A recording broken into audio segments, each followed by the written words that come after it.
And we are live. Greetings, friends of the apocalypse. This is Podcast at Ground Zero, your home of the apocalypse, for episode 47, Medical Care in the Apocalypse.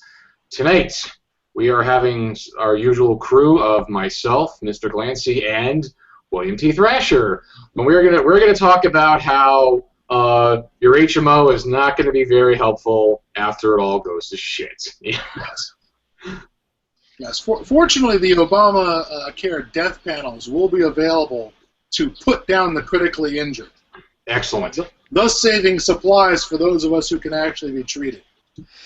You know, there actually was a post-apocalyptic tabletop role-playing game I was playing where I believe they had found some NPC who had some weird disease that was killing them, and they were debating whether they should find the cure. And one of the characters just says, "I prescribe bullets." So I just went and shot the NPC. You fool! We need those bullets. Couldn't you have just strangled him to death or hit him with a piece of concrete? I mean, what kind of thinking is that? Wow. It's funny thinking, that's for sure. Well, I prescribe bullets is funnier than I prescribe bayonet or concrete cinder block, Or garrote, or something. Yeah, garrote, yes. Yeah. I prescribe asphyxiation. Asphyxiation. Bullets are a lot funnier. So bullets are always funnier. Really. Yes. So, folks, we're going to talk about medical care in the apocalypse, because I think we've danced around the subject before. We've only barely touched on it, and then I was like, oh, what about medical care? So we'll talk about that as a broad topic. Before we get started, as usual, in the news, I don't got a whole lot this week as usual. I did see. Now I had to see the movie, so don't crucify me. I had to see it because I was obliged to. Because we watch bad movies, so you don't have to, okay? So I did see the new Terminator movie, Terminator Genesis. Okay. And in brief, if you feel you have to see it on the big screen, see it as a matinee. Okay, save yourself some money. Okay, it does start off. Okay, because it's basically they're rebooting the franchise. They're basically rebooting the franchise to appeal to a younger audience. At least they have the time travel excuse that they can keep fucking with the franchise because it's a fucked up time travel story. Oh, it's so fucked up. I mean, normally I could almost keep track of the other Terminator movies. Kind of what they're doing. I just gave up on this because it's like, so you change the timelines from the other ones. It hurt my brain. But it started off. They did some good homages to the original films. They did some scene for scene shots from the original Terminator. They did a lot of nods to stuff. But maybe not even halfway through, it just started to degrade to, yes, this is a teen flick. We're just making it appeal to a young audience. Did by any chance they have a gunfight at the Tech Noir on Pico? I wish they would have. Because that was always my favorite. One of my favorite parts of the first film was the Tech Noir on Pico. Yeah, it's nothing like that, and it's because it's all about the actors. She's just a pretty face, and she's very cardboard acting, not very good, whereas I think Linda Hamilton gave a sense of, realism to the character. This one doesn't. It's just okay, I'm just your cookie cutter pretty face in Hollywood. This is going to be in any freaking movie. So, again, folks, this is my opinion of it. Like I said, it started off okay. They did some interesting changes, because with each movie, Judgment Day got pushed further and further out because they kept on changing things. So, I mean, that's obvious that's going to happen. So, not too many spoilers, but it does get pushed to our time frame now, which makes sense because it kept on getting pushed further and further and further. And the way they deal with what Skynet is and becomes is okay, it's contemporary. It makes a little more sense in our modern world. So, it had a couple of interesting things. Start off okay, a lot of good. Like I said, get a lot of good scenes, but it's just not a good movie overall. How does it rate to that shitty Christian Bale one and the one before? Oh, Judgment, Terminator. Wait, Didn't it have some like generic title like Darkfall or something like that? no. The third one. The third one was Terminator. No. Well, I actually had some things about that one I liked. Which one? The third one? Well, the third one where it starts off where, "Hi, I'm John Connor. I was going to be the savior of humanity. Now I'm just a homeless guy because we changed the timeline." He's not, I kind of like the fact that because the world is saved, he has nothing to do, in the new timeline. I thought that was sort of... Salvation was the last one, which was during the apocalypse, was okay. And the third one with Claire Danes, that's the Claire Danes.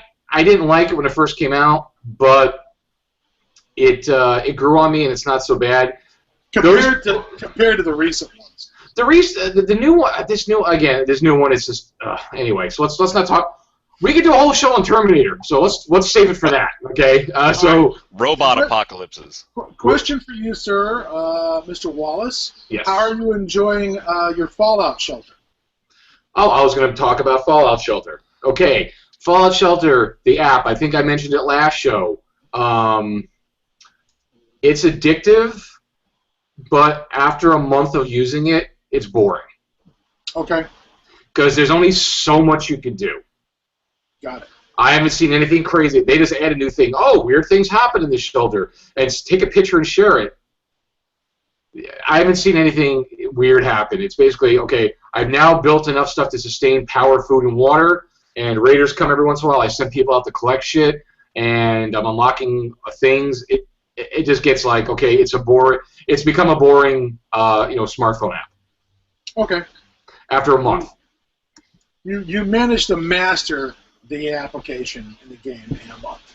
Oh yeah, less than that. It's just I send people out to collect goodies and build more storage space to collect more goodies, and nothing else is happening. It's like I said, the funny thing I did was I tried to make sure that Three Dog fathered almost every child in the place.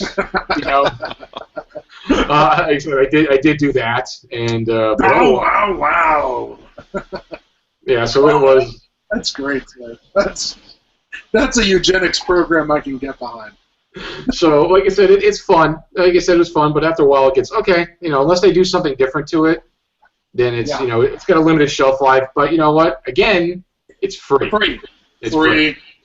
It's free. So that's again just for iPhone users, Apple users, Android users. They have one in development, and I think it's supposed to come out in a couple months or something, like in the fall, I believe. So it's worth checking out. It's a free time waster. So, but if you like Fallout, by all means, check it out. Absolutely. Mr. Wallace, that's all right. I'm glad to hear we got caught up on that. Mr. Thrasher, what do you got for us in the apocalypse? Anything new? I've actually got something. Those of you who have seen my Facebook and Twitter feed will have already been aware of this, but this will impact the show if you'll let it. At our local Peddler's Mall, I found in mint condition the novel of Zardoz. The novel that John Borman, the writer/director of that movie, wrote in frustration because the studio recut the movie for release. Wow. So this is the original concept of Zardoz. Unfiltered. Simultaneous wow pretty much sums up our feelings on that. You got stereo wow from this. Wow, that is an artifact. That is a treasure right there, sir. Yeah. We demand a book report. We demand an entire episode on Zardoz. Oh yes. I'm reading it right now, and I do fully intend to do a book report on this on the show if you'll permit me to talk about Zardoz anymore on this podcast. Oh yes. Better you than me, as far as having to read it. And if you actually write something up, I will post it on the blog for sure. Oh, very cool. For sure, because we could definitely you can't get enough of well, it doesn't have Sean Connery in a thong, but you know what? Sean Connery's in a thong no matter what now. It's ruined.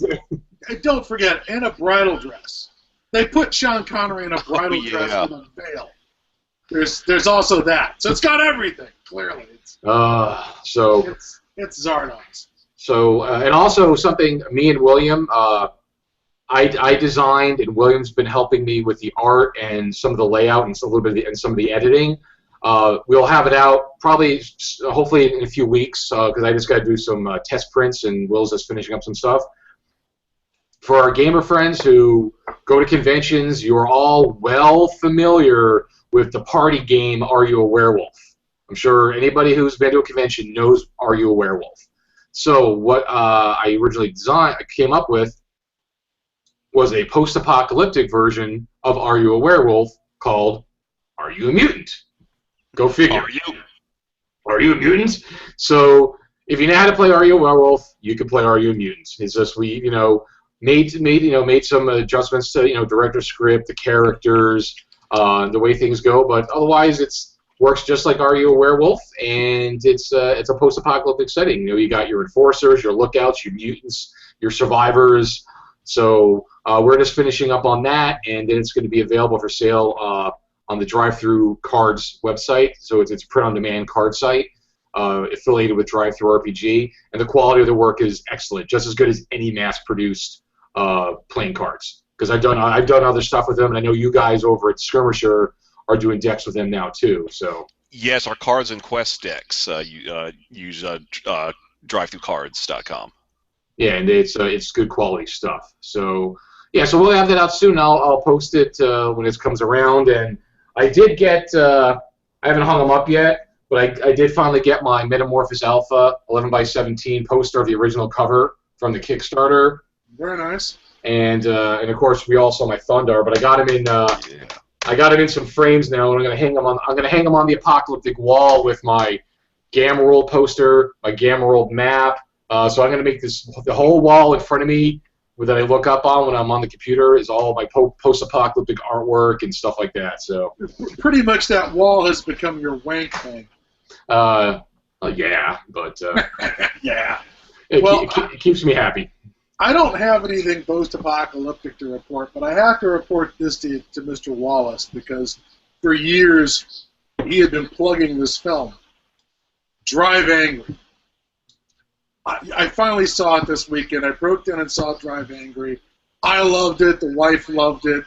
It is just a semi-tractor trailer loaded with stupid, on fire, crashing into a crowd of people. That is Drive Angry. It is all the dumb you could possibly ask for in one place. It's a little sad to see that they had such a limited budget, but they really did everything they could with that limited budget. There's a lot of shit CGI in it. There's a lot of terrible green screen. People driving in the cars looks like the Dukes of Hazzard, Well, but I love it. I love it. It's a guilty pleasure. I love that film, man. It's great. That film has a lot of heart, as far as they were going to be a B movie, and they are a B fucking movie. And again, I told you the best part of that film. You know what the best part of that film was? Is the accountant. William Finch? Fincher. William Fincher. William Fincher. Best part of that film. Yeah, he's particularly spectacular in it. I just wish they had more budget to show him do things that violated the laws of physics. One of my favorite things is when the guy swings the bat at him and he dodges out of the way, just bending at his ankles. He just goes, right back up again.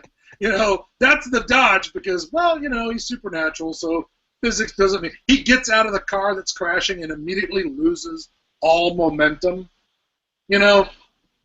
All inertia just stops for him, and he just, and I like those little touches to make him less corporeal, less thing in the physical world, were really good touches.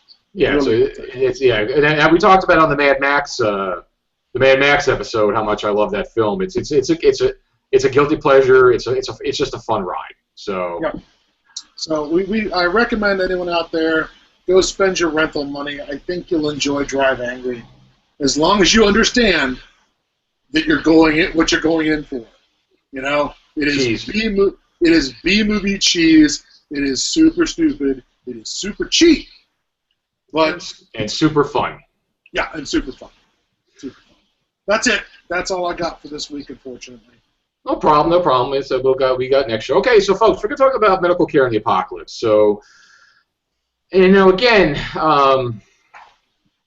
there's so much to talk about related to that, you know, because it's like anything else, like we've talked about before, when the infrastructures of society collapse, you know, like your transportation, which affects your food, which affects your power, which affects your this, you know, all that affects also your hospitals and your medical industry. And again, depending on the type of apocalypse you're having, you know what? If it's a plague killing 99% of the population, nuclear war killing this and that, the big thing you're going to lose, number one, is your medical care professionals, whether it's your nurse, your doctor, you know, EMTs, all those types of folks, first responders, and then you're also going to lose your medicines, you're going to lose your equipment, because a lot of modern medicine relies on technology and power and the tools. So there's a lot of factors that are going to come into play that are going to affect, you know, medicine, how it's not going to exist anymore. Like, because I was thinking about it a lot, because it's, like I said, number one, like Scott mentioned, some of the first, you know, because besides whatever the primary kill is of the apocalypse, people always said the secondary kill, oh, it's going to be suicides and murders and fires. And one thing we never really mentioned, which Scott mentioned, is what about the people dependent on medications and medical equipment? You know, those people are gone in a matter of no time, depending on what their illnesses are, right? Diabetes is going to do a whole lot of people no big favors. Now, if you've got the type 1 is the injectionable, where your pancreas is just crapped out.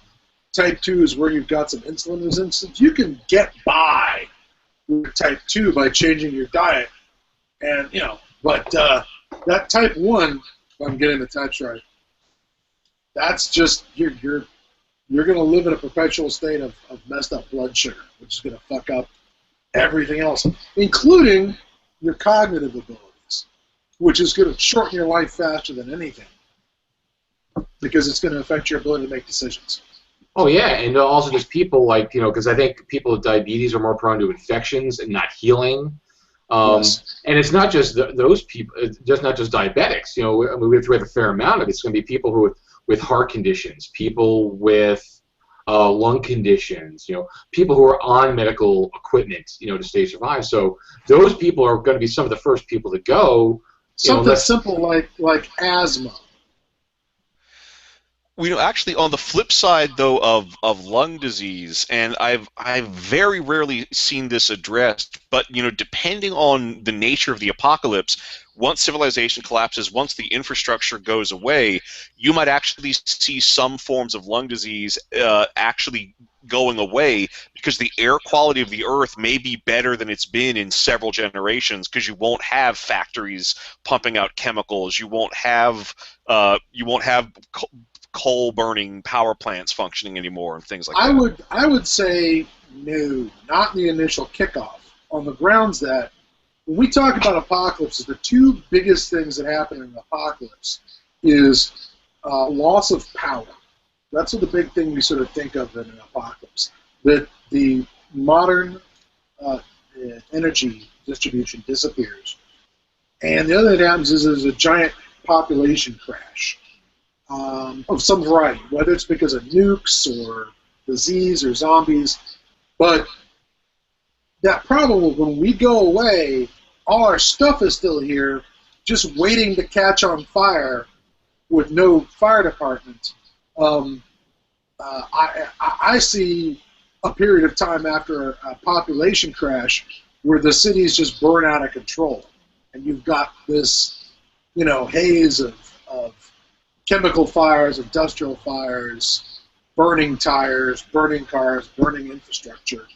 That's, you know, going to do the first generation after the apocalypse no big favors as far as their and besides that, nuclear power plants will eventually fail as well. Maybe not right away because they do have a lot of safety things in place. As long as those safety nets catch things and disable things so they don't melt down, but you're probably going to have quite a few plants melting down. So now, yeah, again, radiation in the air, but that's, those are other problems. If it's the magical sky bat apocalypse where people just fall over dead for no reason, you're still going to have things like, with no damage to the infrastructure, no rioting, no fighting over resources, you're still going to have horrible problems with our own infrastructure coming back to bedevil us, because if we're not there to take care of it, it'll try and kill us. So the thing that we always think about with apocalypse is the loss of population and loss of technology, which means that we're going to lose all our MRIs and our radiation treatment and our chemotherapy, and we're not going to be able to distribute the drugs that can be made. We're not going to be able to assemble the parts that make specialized drugs.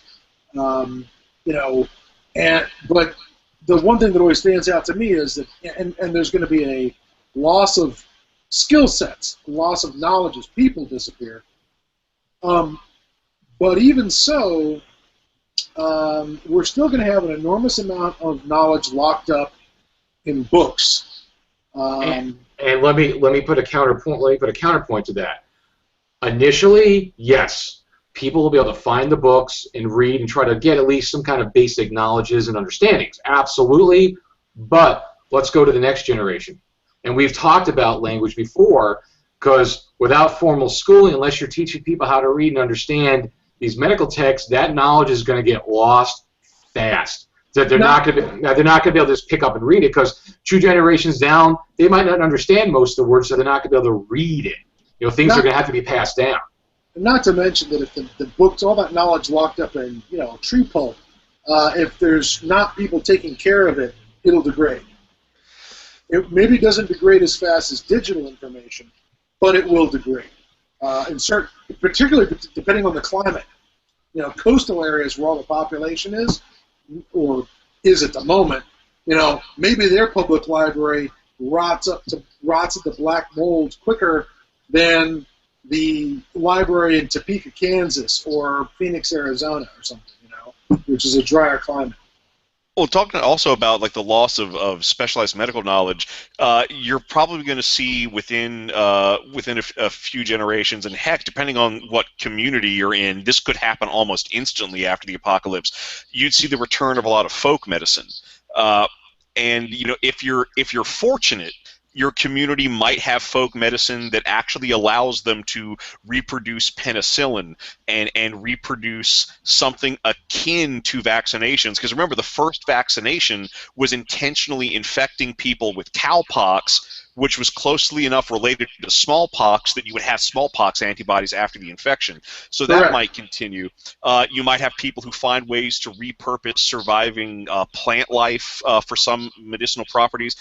But like a lot of folk medicine, you'll also have stuff that is absolute, complete nonsense. Based on what people remember from like radiation therapy to used against cancer, you may very well have a community where they say, "Oh, you've got the gout, no problem. Just rub some radioactive rubble against your shin. That'll clear that right up."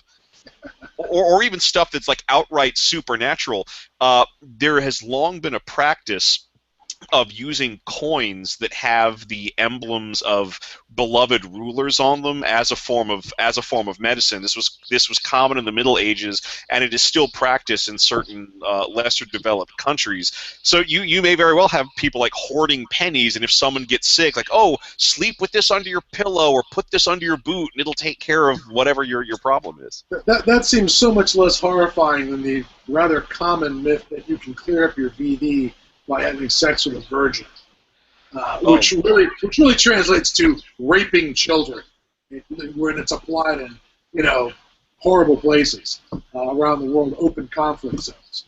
I'll take the pennies over the rape. That sounds good.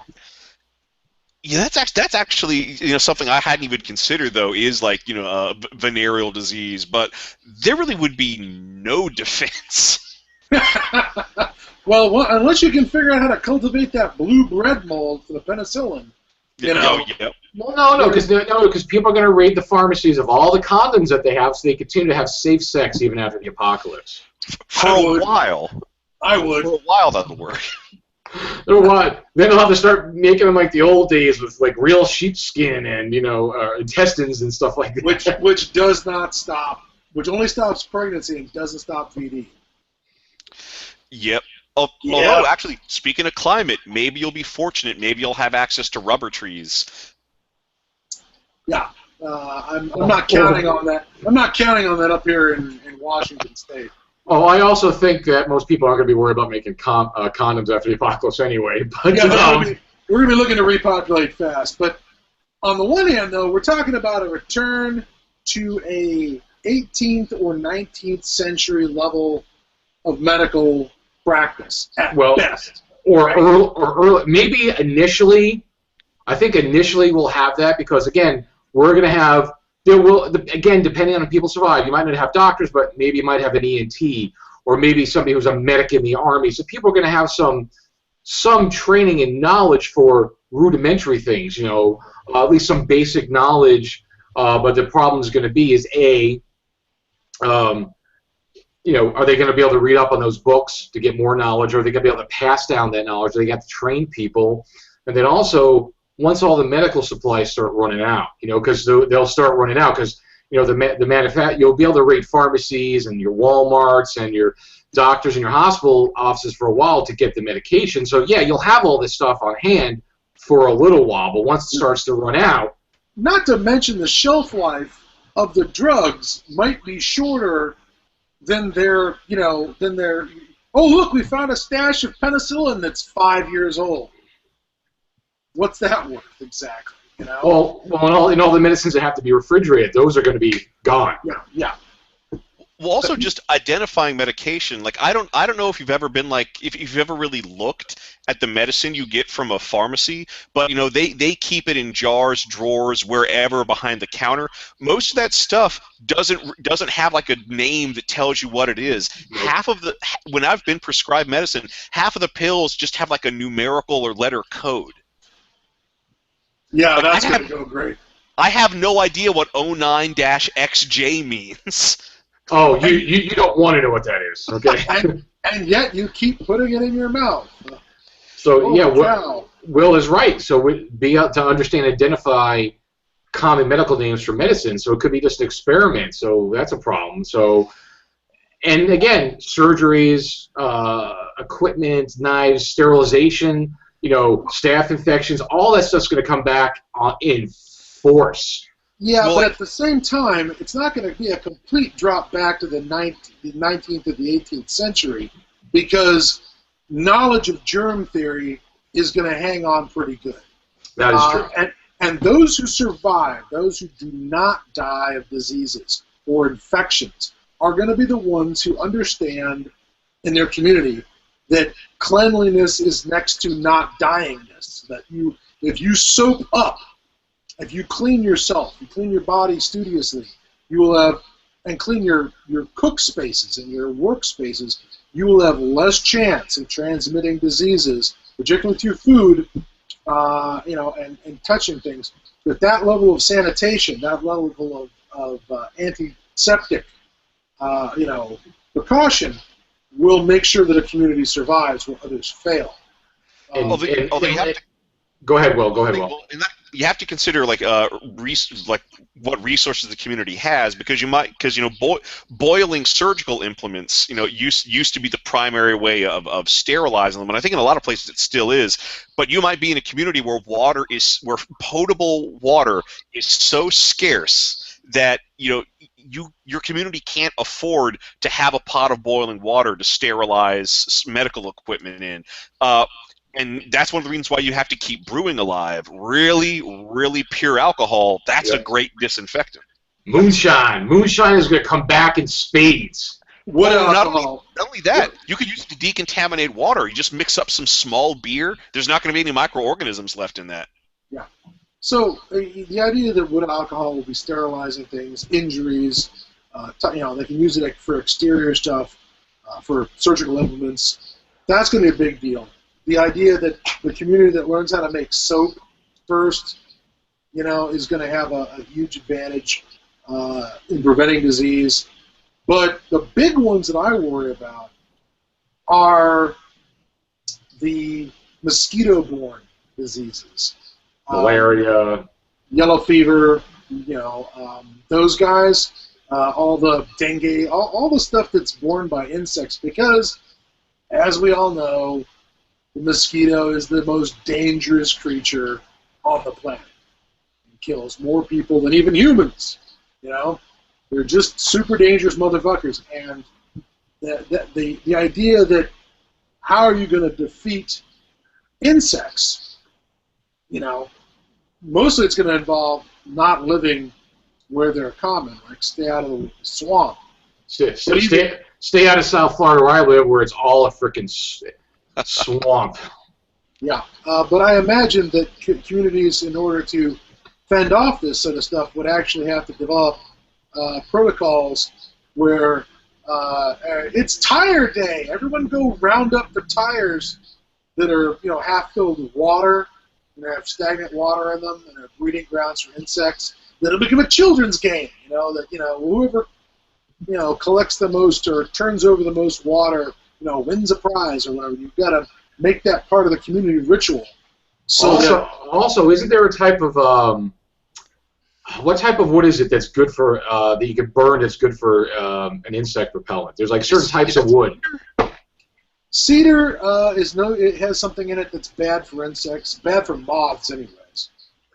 Yeah, so you might be going back to things like that, like burning fires around the community with like woods or any kind of smells or incense that might repel insects. And again, that's going to tie into what Will was talking about, more natural cures and natural medicines. People might know, like, oh, this type of plant repels insects, and they might burn those types of leaves to help, again, alleviate, the infestations of mosquitoes. Oh, but Adam, you had mentioned getting children involved. Have either of you seen the Australian post-apocalyptic soap opera, The Tribe? Yes. No. Well, it's really neat. It's the short of it is that a plague kills off the entire post-pubescent population of Australia. So the only people left are prepubescent kids and kids who haven't finished going through puberty, and they're the survivors. They're the ones trying to make civilization work, and they all break up into different tribes. Well, there's a really neat story arc. I'm guessing it's the 3rd or 4th season. I'm not really sure what episodes I've seen because I kind of only saw them randomly when I was. Are you talking about the one that's like in the 80s? It was shot in the 80s or early 90s? It was in the 90s, but it looks like the 80s because of the post-apocalyptic fashions everyone wears. Yeah. But there's a character in like the 3rd or 4th season where the short of it is he's the tribe's doctor. And the only reason why he's the tribe's doctor is that at some point some kids raided the school offices, and they found everybody's permanent records, and they discovered that out of the whole school district, he got the best grades in biology. So since he technically knows the most about the life sciences, they force him to be the human doctor, to be the doctor of the tribe. He doesn't even get a choice in the matter. That's it. That's his job. And he's just on the spot all the damn time. Because essentially he knows how to dissect frogs really well. And he tests well on that subject. He doesn't know jack shit about medicine, but he's the only guy. That's not a good scenario. Oh, no. Yeah, and it's twisted. I mean, there's even a thing where, like, he says, well, if I'm going to be the doctor, I need medical equipment. So some people start bringing me medical equipment. And at one point, some scavenger kids just come in with 3 garbage bags full of pills stolen from a pharmacy and sharp knives that could be used as scalpels. And they just drop that on the building he's living in. Let me guess. The pills are unmarked. Who knows what they are? There's no way to identify the actual Yeah, exactly. They're just bottles. They're just large bottles with pills in it. No one can make heads or tail of them. And I think he even mentioned, there should have been a catalog that says what all these are. Why didn't you get the catalog? Because they're geniuses. That's Yep. And that's awesome, Will, because that's exactly the kind of stuff that's, because it's not just going to happen with the 8-year-old kid. It's going to happen in these communities. Again, the people you don't have a doc. Nobody survived in your area who had any kind of medical training. Not even CPR certified. Whatever. There might not be a doctor. I think there's probably good odds that maybe there might be one person who was either maybe a doctor or a nurse or a veterinarian. A veterinarian or a medic in the military or something. There's a chance you're going to have at least maybe one person, and they're going to have to be your pillar of medicine, and that's going to have to again come into the fact of everybody's going to have to get the supplies, brewing the alcohol, getting the equipment. They're going to have to dig because they were corpsmen in the Army 20 years ago. And so they had some kind of first aid medical training, but they know the most out of anybody. Yeah. They're going to have to get like Scott said, the books. He's going to have to read. He's going to have to try to learn some stuff. But then, like we said, after we get past that generation, he's going to have to either pass the knowledge on to somebody else to train people, where they're going to have to make sure people in the community know how to read and understand these things. Because if people can't read, you can have all the medical books on the shelves, in your local country doctor's office, but if nobody knows how to read them, understand them, interpret them, to figure them out, then they're useless. You might as well burn them. And actually, I want to point out something hilarious that I've noticed recently. When you said country doctor, nobody wants to serve as a country doctor. Fewer and fewer Americans, I should say, want to serve as a country doctor because there's no big money in it. Everyone wants to get specialized into pediatrics or podiatry or radiology. So we got fewer and fewer GPs out there. Brain surgeons and neurologists. And the ones that are out there are the guys who got their medical training overseas and have to get the bottom of the barrel picked. So you go out to Andalusia, Alabama, and your doctor in the doc in the box is, Dr. Dr. Gupta, Dr. Singh, who's come over here from Pakistan or India. I'm not saying he has less of medical knowledge than a doctor, who's born in the United States. Dr. Singh might have been trained in the United States. But what if his medical books are in Pashtun or Urdu? What if he's comfortable with his native language as opposed to English and does some of his reading, and you get there and it's all in the wrong damn language? I can't think of a worse screw you to your post-apocalyptic survivors to find out that the doctor Galifianakis is got his medical journals in Greek, rather than in English, because that's just what he's comfortable with. That could be the ironic twist ending of like a 1950s or 1970s sci-fi story. The survivors they do all this raiding and scavenging to get the medical records that they need, and then it's not in a language anyone understands. That is yes. Well, that is a Twilight Zone episode or Outer Limits right there. Perfect. But the other thing I was going to say is that my wife had mentioned this when I was talking to her about the episode. Jane had mentioned that one of the things that's going to have vanished is these nodes that concentrate medical skills and all the specialized medical skills and technical skills that make medicine as we know it today possible. That the hospital will have collapsed under the weight of the catastrophe. The people who were, going to that hospital every day in order to do their jobs are now dispersed, in best case scenario, have all dispersed off to different places so that they can acquire their, 1,000 calories a day caloric intake they need not to die, and that's their new, priority is how many rats can they catch, not do they know how to prepare an IV bag or something like that. Oh, that's even if any of them survived. Depending on what it was. You know, like I said, if it's a viral scenario, then a lot of times those doctors First casualty.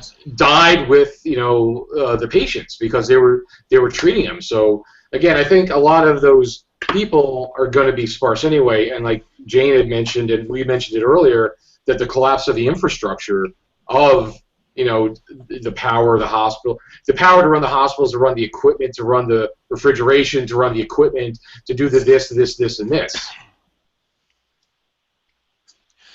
Well, actually, another aspect of health, it's not just humans you got to worry about. Horses and dogs are going to be really important at some point, and you're going to need veterinarians. You're going to need people who can take care of those animals, watch out, can do something to a horse that's thrown its leg, or has the wherewithal to put the horse out of its misery as soon as possible. Yeah, you need a Herschel, Yeah. Clearly, that's what we need is a Herschel. The best part about Herschel is now that he's lost a leg, he couldn't escape the community, so you don't have to hobble him like the blacksmith in the medieval town. And that's and you know what? The Walking Dead is a perfect example. They had Herschel, who was a veterinarian, right? He was the veterinarian. He wasn't a regular doctor. He was a veterinarian. He became their medical doctor because, well, I've treated horses and cows. I don't treat people, but he had to adapt because he was the only guy who had any kind of medical knowledge. Yeah, at least he'd open something up and put it back together again, as far as surgery goes, right? Yeah. You delivered a calf. How hard could it be? I mean, obviously, you can't quite get your hand up in there the way you can a cow, but, almost. Well, depends. But small hands. Small hands. But, and like we said, it's not just, it's also like not just, okay, how are we going to take care of things when people get sick? A lot of it is, like Scott had said earlier, prevention. Prevention is going to be the key, and we're going to have to take, hopefully I'm not surviving in a community of Appalachians, so people who actually, are a little more hygienic or understand hygiene. So you have to about keeping things clean, even just basic water, soap, because again, infections, keeping your teeth clean. Well, dentists, when you have to, my tooth, you got to get your tooth. Nothing worse than dying in the post-apocalyptic wasteland of an impacted tooth. Exactly. Oh my God! Because it's really about keeping you from getting sick. Is probably a bigger thing than, okay, well, how are we going to treat it afterwards? Because we don't have the knowledge. You need to have the knowledge to help prevent you from getting sick. Whether it's guess what? Lockjaw. Because I stepped in this while we were scavenging in the rubble. I stepped on a rusty spike, and now I have now I need a tetanus shot. Oh, we don't have tetanus shots anymore. Yeah, you can forget that tetanus shot. That's not happening. So a lot of it, I think a lot of it heavily weighs on being preventative and understanding the preventative, because suddenly jungle boots with those steel reinforced soles become the only thing you go into the rubble with. I mean, let's go and scavenge. Nuh-uh. No, we're not. We have the wrong shoes. There's no way we're going in there. Don't be such a pussy. Next thing you know, they've got tetanus or some other horrible raging infection. Yeah, and people just get sick in general. Sinus infections. I'm prone to sinus infections. Like I get a couple a year. Sometimes they're really bad to where I have to get antibiotics, and because I don't like to take them if I don't have to. But I had 2 raging sinus infections last year that I was so bad I had to take drugs. And you know what? Something as simple as that, who knows what that could lead to if you don't have medicine to treat it. It's going to lead to you having to use a neti pot, is what it's going to. I have some bad news for you, sir. They're going to have to pour a neti pot up your nose. Oh my God! I have one of those. Trust me, but it doesn't. When it's that bad, it doesn't really help. So we're prescribing a bullet. Is that where we are? Basically. For a doctor prescribing bullets, you know, the number one doctor approved bullets. You know, it's lead pills. Well, you need some lead. Lead? Yeah, like bullets. You're gonna need a lead injection. Sorry. So it's yeah, like you said, it's like hopefully it's Civil War era. We get to Civil War era, but we have, like Scott said, we have the knowledge of, okay, we need to clean off tools. We need to keep things clean. We need to prevent infections, which will help. But, you know, depending on where you're at, it may be more primitive. You got to be able to pass the knowledge on, and you got to be able to get the, you know, there's so much to think about, like how bad it could be, you know. Speaking of the Civil War, amputations come back in a big way. Yeah, we're gonna have a lot of amputations. Now we're just talking about simple things. What about when the raiders come and people have bullet wounds or people fall out of trees? Accidents. Accidents could be deadly because, oh, we didn't set the bone right, now you can't walk anymore, or it tore and you got an infection. It's just, you know, accidents would be bad.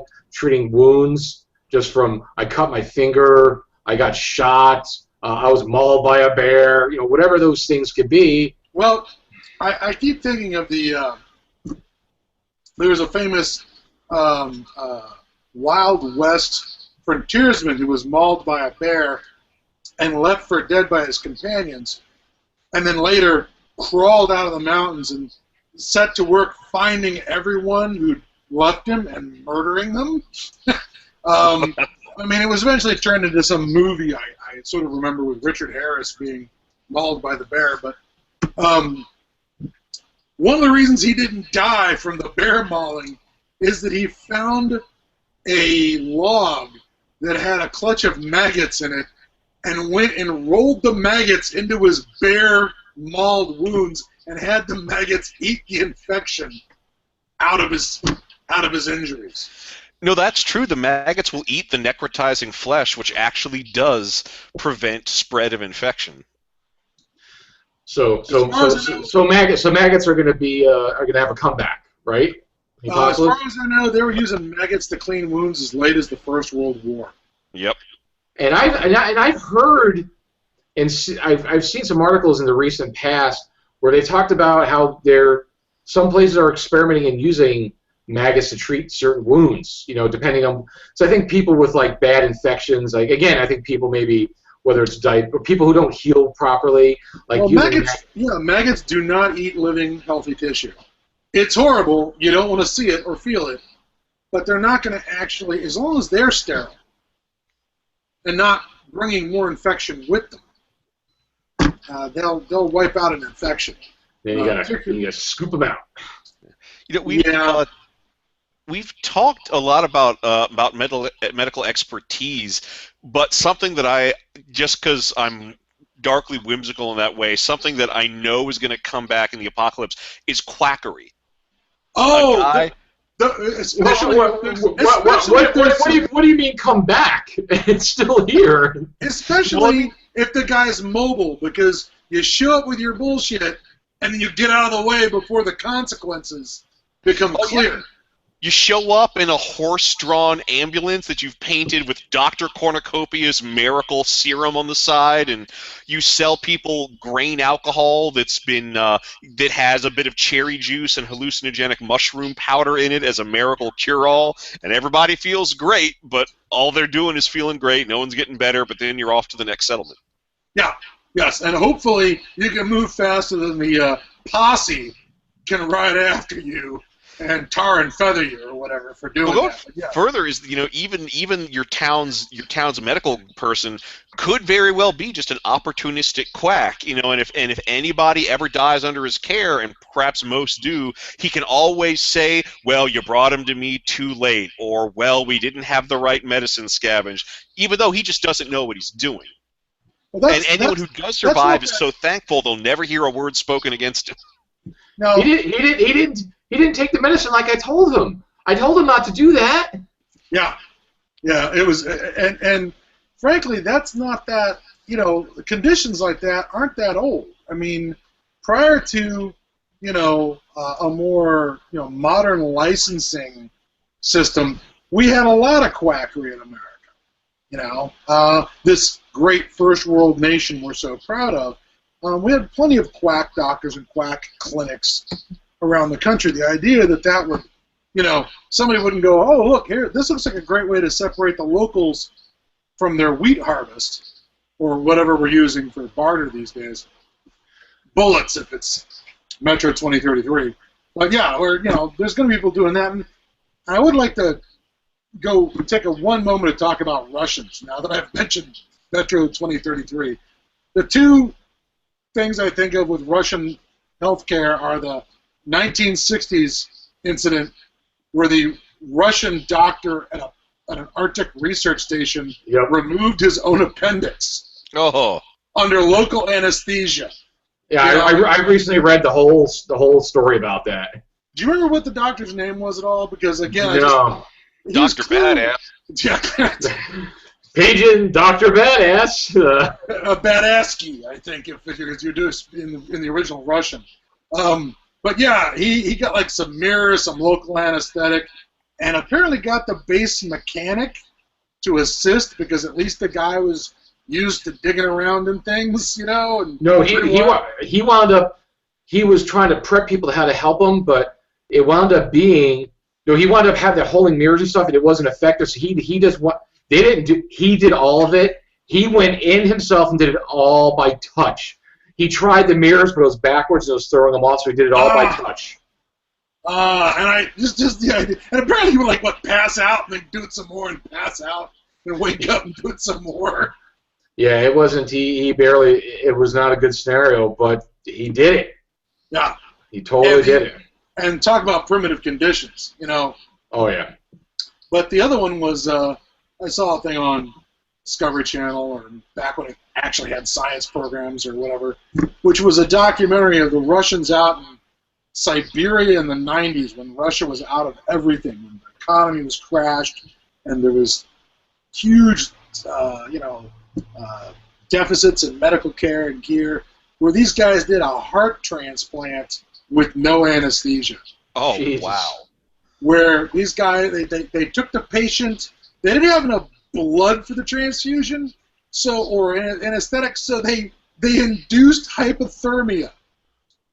They killed the patient by freezing him to death, and in a tub of ice water, got him out, got the heart out of him, in the time it would take for brain death to set in from lack of oxygen, and jam the new heart in, and we're literally just beating on that sucker like they were trying to bang the spark plugs, a new carburetor in, and got the patient going again.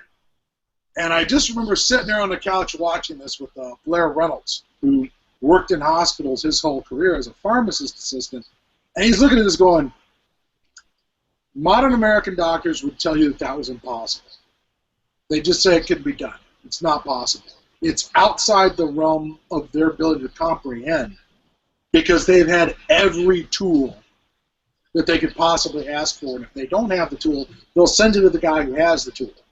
Well, yeah, because I think me and you were talking about this. They have a dependency now on the tools. If they don't have it, they improvise. Improvising. They don't improvise as like they used to. Well, they're not trained on it. I mean, what you'd want to find are 19th century medical manuals, that maybe talk about how to diagnose a cancer when you don't have an MRI. How do you, and of course, diagnosing cancer, what do you do about it? I guess you go, well, you got cancer. But, trying to diagnose things, particularly neurological disorders due to, numbness, your balance, your these various other tests, they throw a little bit of that out every once in a while on some of these medical dramas like Hugh Laurie's House MD, where they'll get somebody who can't be diagnosed by the usual gear, like the guy who's got a plate in his head, and you can't put him in the MRI machine because it'll just jerk the plate right out of his head. So they've kind of come up with these 19th century diagnostics. In order to determine what the problem is. And I always find that sort of fascinating. That we have had doctors since ancient times, and they've progressively gotten better at what they do, but getting a setback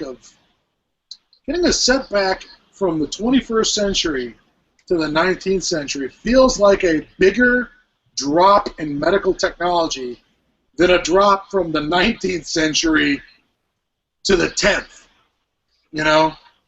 Like the Romans are chipping out pieces of guy's skull and putting a plate in over a fracture and sewing the scalp up over it, in their day and age.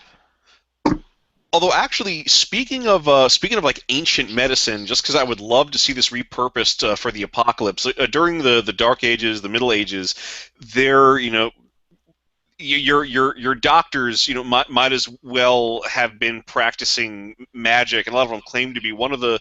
If you had like a sword wound, if you went to the surgeons, well, they would just keep poking at that wound, and you would probably die from an infection very painfully a week or a month later. But because the current doctrine was this idea of sort of sympathetic magic, if you had the knife or the sword that had stabbed you, they would actually basically treat the sword. Because they would believe that there would be a sympathetic link between the sword and the wound, and those patients actually often would survive, if only because no one was poking at and reopening their wound. I could totally see that same kind of weird backwards logic happening, in the post-apocalyptics thing. Well, if we can get the Raiders' rusty pitchfork, we can pour disinfectant on that, and the guy will be fine.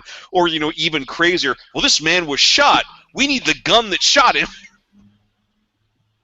Yeah, that's and again, depending on where you're at, that may happen because, like Will has said with the quackery, is because unfortunately people don't have, in general, people have, I think most of people have some sort of base level of first aid. Like, okay, I know to put a Band-Aid on things. They know really basic stuff.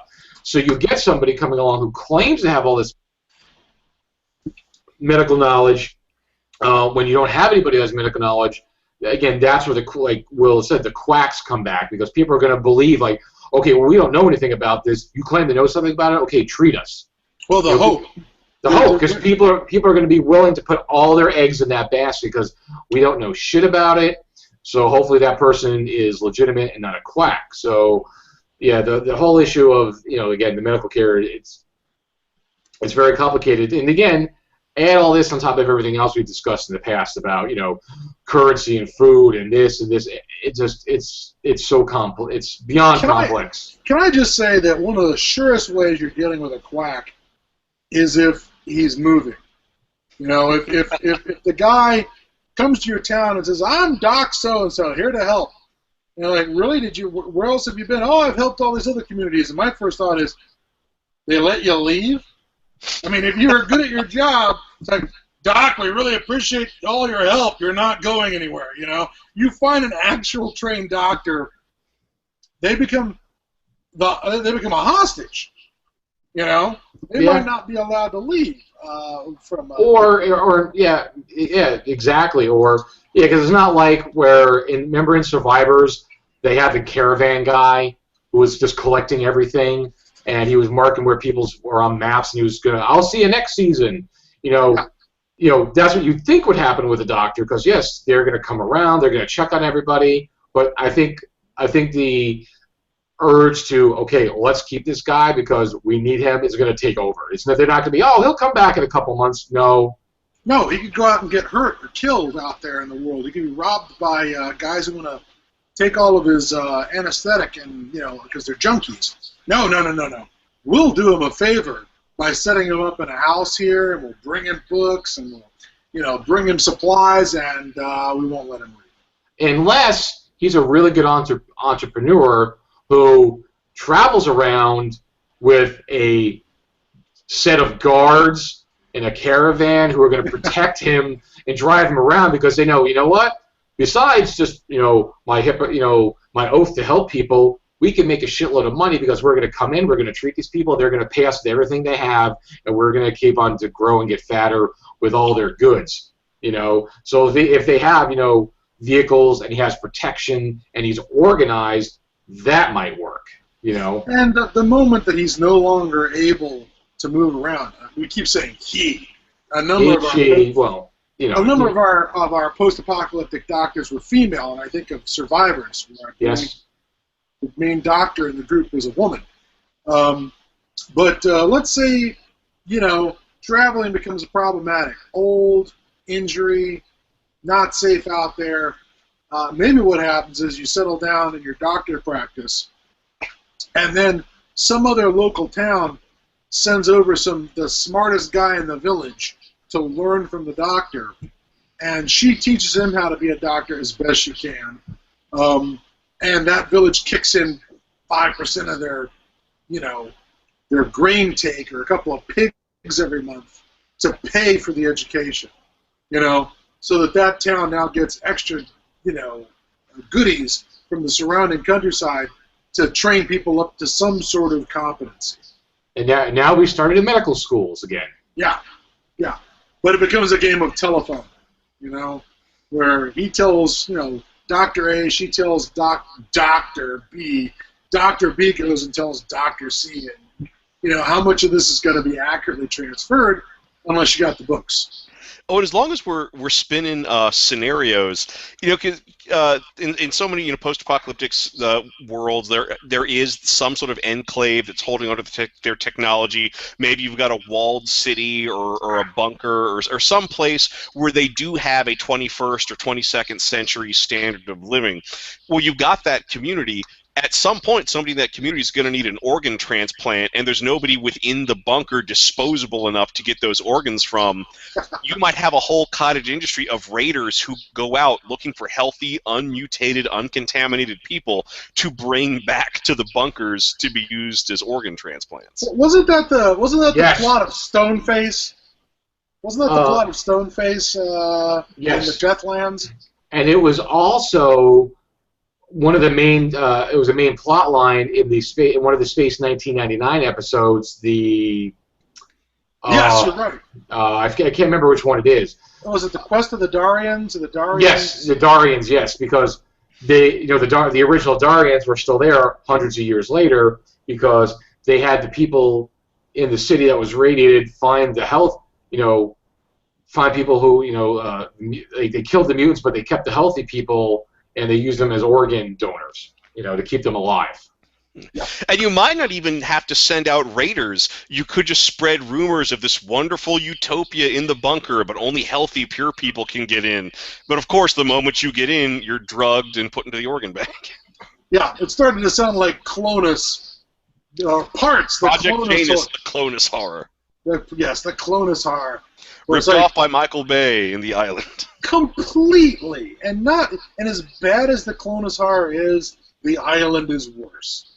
I actually like the Clonus horror because it ends up with everybody in the clone farm achieving their destiny as spare parts. You know what I mean? Well, it's also just grounded in reality. Just the fact that one of the clones finds a can of Milwaukee beer, and that's the inciting incident. You know? Yeah, that there's an outside world. Did this come from America? And it's like, yes. So America's close? No. You don't get to go to America until, you know, you score 10 out of 10 on the push-up chart or the jogging or whatever, or maintain the right body mass index. I love the idea that no, let's not get off the clone farm because that was, again, different sci-fi silliness, but yeah. And also, like I think I was just thinking about it again, was what Will had mentioned, a lot of, you know, there may be a large recurrence of amputations, like he said, you know, just like the Civil War, because, well, we can't treat your horribly mangled and diseased leg, so we're going to have to cut it off. So, you know, there'll be a lot of saws around and a lot of cauterization. There'll probably be a rise to that because anybody could just take a saw and cut things off and stick a hot poker on it to try to, well, let's try to seal it up, you know? Yeah. Maybe it'll work. And of course, you you just because I love improvised post-apocalyptic technology, you might have communities that have had found ways to improve the process of amputations. For instance, you have a motorcycle up on a jack, but the rear wheel's been replaced with a buzzsaw blade. So you just slide your leg underneath it, rev up that motorcycle, have somebody crank the jack down, you get a nice clean cut. Oh, wow. That's Will, always thinking outside the box. Wow. Not even the portable guillotine. You went with the buzzsaw. That's nice. No. What I would have thought of, let's go to our local grocery store to the meat department and get one of those meat saws that they cut the huge chunks of meat with. You know, just cutting it right off. Have you guys ever seen the bizarre sci-fi movie Eating Pattern? I believe it's one of the movies that eventually turned into the TV series Lex. No. Yes, it was one of those sequels to I Worship His Shadow. Yeah, where it all takes place on this post-apocalyptic planet. You know, presumably civilization on the planet got wiped out because of pollution, because there's just garbage piles everywhere. But there's this small group of survivors who are living in what looks like an old oil derrick, and they've survived, but they're all infected with these parasitic worms that may or may not be keeping them alive, because presumably some of them may be a few hundred years old, and they have to take this drug to keep the worm from actually killing them. But the drug is made from recycled body parts, and the drug also makes them go insane. And so their whole civilization is built around this elaborate game of roulette where you strap two people into a roulette wheel, spin them around, and where it falls determines how much of the drug the winner gets and how many limbs the loser has to lose to make the drug. Was that the Rutger Hauer one? Yeah, Rutger Hauer's in that one. Yeah, that poor bastard. He plays Boss Bog. Oh my God, I remember that. Now I wonder whether or not that influenced the Children of the Worm stuff I wrote for Delta Green Targets of Opportunity, because might have. That was all about worms and parasites and symbiotes and immortality and all kinds of bad things. But not good things, bad things. All right, folks. So we're a little bit past the top of the hour, and Scott has a cat, as we can see. Let's see the kitty. Hello, kitty cat. That's Django. Hello, Django. So that's our post-apocalyptic medic right there, the cat. So he'll clean your wounds by licking them. Yes. So, but there's something to be said for that. Don't laugh. There's Roman temples in England where they had dog kennels as part of the temple was also a hospital. Do you mean mattresses? Anybody? Oh, yes, what? Dog kennels, mattresses. Which Python sketch is that? Oh, you got it. At least it's Python. Very good. It wasn't the. It was the department store. Department store. I think it was the. It was the whole. The one character they're always looking for. It's been so long. Michael Ellis. Michael Ellis. It was the Michael Ellis Day sketch. Yes. Paging Michael Ellis. It's like we need a mattress. Don't say mattresses. Did somebody say mattresses to Mr. Something? Yes, twice. You know. Now we have to stand in the bucket and sing. Get in. We need more people. So anyway, sorry, we digress. But you said dog kennels, and it just. They would have dog kennels in the temple, which is a temple for healing people. Because of the myth that a dog licking a wound would cause it to heal more quickly.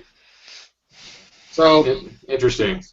And there's some truth to that. Dog spit is apparently antiseptic to some strains of bacteria, but can also be a carrier of other strains, so it's hit or miss. Hit or miss. But it's a common myth. So anyway. But no, that's very. No, I didn't mean anyway. But no, that's actually very interesting. Let's be honest. The dog kennels aren't nearly as interesting as the mattresses. No. But that's actually very interesting because, well, I said the cats, they clean themselves, and the dogs and the spit. Yeah, it's like, well, you're gonna get rabies or you're gonna get cured. It's or you get toxoplasmosis from the cat. Yes. Yeah, clearly that's too late for me. I'm a goner on the toxoplasmosis front. That's. So that is actually interesting. And then I was sorry about the mattresses, folks. It's just that's the way my mind works. Is I probably you said it again. I probably haven't thought about that in I can't tell you how long. Then all of a sudden he said that, and I thought that. So that's how this mess of a brain works. Okay. It's like a pachinko game. It's like it's got the little BBs that roll around in there, and they get stuck in certain spots. Exactly. So anyway, folks. So that's our discussion on medical care in the apocalypse. Again, we easily could have talked about more stuff, gone on for hours, but I think we covered a lot of the bases of the subject of medical care, like the possibilities, what we may or may not need to do, what's going to happen. There's just a lot of stuff to think about. So stock up on aspirin, folks. So, Scott, any last words on the medical subject for the apocalypse? No, that's I have no more words. Not today, anyways. Sorry, no more words. No more okay. words. No more words. Okay, Berlin. But William, again, he does it. Any last words on the medical care in the apocalypse? No, just keep your people healthy as long as possible. Yeah, it's all going to be prevention, not cure in the apocalypse. Once you get to the cure part, it might be too late. Yes, and that's basically what my last words are going to be talking about. It's like, prevention is number one, and treatment is second, because you have more control over prevention than you have treatment. So that's it, folks. That's episode 47, Medical Care in the Apocalypse. We have time. Yeah, 2 weeks. So we have time for one more show before Gen Con, because myself and Scott will be at Gen Con. William T. Thrash will be at Gen Con as well. He's going to be representing all that he represents at Gen Con. You'll be representing yourself, Skirmisher, D Infinity, the whole 9 yards. Myself, D Infinity, Skirmisher, and of course Kettlefish Productions. That's a lot of hats. That's a lot of fucking hats. Are you going to be a wandering minstrel as usual, or are you going to be stationary? We are going to be more confined, but still a bit wandering. Although you mentioned a lot of the hats, that's not a problem, because I'm a tri Quotho, or whatever the guy is from Total Recall. Quato. I'm a tri Quato, so I've got 3 extra mutant body heads that I can put those hats on. Nice. Wow, that was a reach. It was, but again, thinking outside the box. And then Scott and I will also be at Gen Con, which is begins at the end of this month. We'll be in booth 709. We'll be peddling our mostly non-apocalyptic wares for Dagon Industries and Pagan Publishing, a lot of Lovecraft Cthulhu-based items. But I will be there with. I do have still quite a few of my podcast Akron Zero bottle caps, so maybe a lucky fan will come up and ask me for one, because I will have those with me, and you might be able to get one of these beauties right here. So just keep that in mind if you are going to be at Gen Con. I think Ford Finch is going to be there, so maybe Ford will want to try to get one from me. I can't believe that. Was it last year that we had our first person come up and actually acknowledge us? Yes, it was, and it happened again to me at here in Seattle at PAX. Somebody's like, "You're not that guy from that podcast." I'm like, wow, apparently of our 80 viewers, at least a few of them have turned up at Gen Con. And well, the fan base is growing. We have I think we have close to 250 subscribers on the YouTube channel now. Oh, there you go. And we've breached the 150 likes on the Facebook page, so it's getting around. It's a little I know, 150. That's pretty amazing. So that's it, folks. So I said we'll have one more in before we go to Gen Con. I'm not sure what we're going to do yet. I have a couple of ideas of what I'd like to do. One idea I'm thinking about is I want to do. I want to talk about 3 films that all have the same source material. The one from the 60s, the one from the 70s, and one from the 2000s. Ooh. That relate to I Am Legend. All right. That's one idea I have. I'm thinking about that, and then maybe also I want to talk about. We haven't really done a show on survivors. If I could get a hold of the the 2008 version, and I could watch those, and maybe we'll do that. So I don't know. I have a couple ideas kicked out there. When I know, I'll post it. I'll post it up there, folks. If I could suggest a topic, robot apocalypses or machine apocalypses. We have that has been suggested. We've talked about that. We haven't. Well, we've done monster apocalypses. We haven't done the robot. We have not. I don't believe done a robot apocalypse. We have not done a robot apocalypse because I think I'm a little lacking in that. Besides, the Terminator movies. I mean, what else do you know? I mean, I guess we could, Pacific Rim. No. I think a robot apocalypse would be the robots causing the destruction. So. Well, one of the problems with robot. You got the Matrix. You got the Matrix. Although Matrix is more of a robot dystopia, like Colossus, the Forbin Project, or. But it started off as a robot apocalypse. That's for sure. I suppose Alpha Complex from Paranoia. Yep. That's more of it's an AI, so I'm not sure if that's robots. Well, the AI didn't necessarily engineer the apocalypse, although Metal Zoic is a good comic to talk about in that. All right. Well, that we haven't touched on that. And you're right, Will. We've talked about it a long time ago. We probably won't do that for the next show because I don't have a good knowledge base of the robot apocalypse yet. So maybe in a show or two, so I could expand my limited knowledge on robot apocalypses. But that's a good one as well, and I'm sure Will would like to participate in that one as well. So because he brought it up.